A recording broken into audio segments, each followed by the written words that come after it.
So tonight I've been working on my 2001 Toyota 4runner. I had a fuel pump malfunction to do with this connector plug right here, this guy that powered the pump, and the fuel level and low light sensor functions.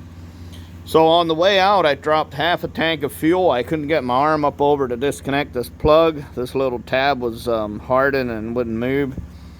So I couldn't find any other way. I dropped the whole tank, tore all the connector plugs out of here, and really put some bad stress on my wires.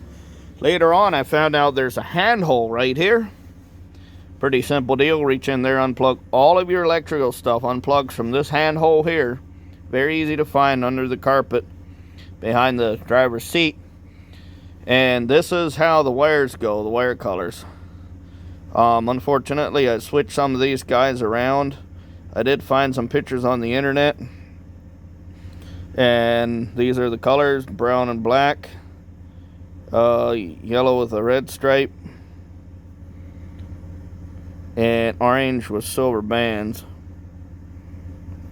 And then the fuel pump power wires: yellow with a black, white with a black stripe, and blue with a yellowish orange stripe.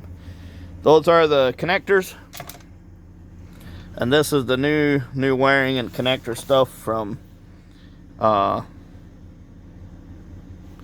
Auto, made by Standard Corp, and they make all the connectors. They're the only ones that make this one. So if you do rip your wires, or if your wires are hardened and cracked, right there's your solution. And that's the way the wires go in.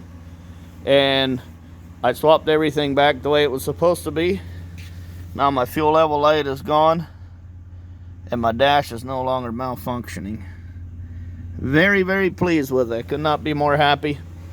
Tomorrow we're going out on a vacation, marriage retreat, and we have a lot of memories in this truck, and we like to take it up to the city. So thanks guys for watching. God bless you. We'll see you in the next one.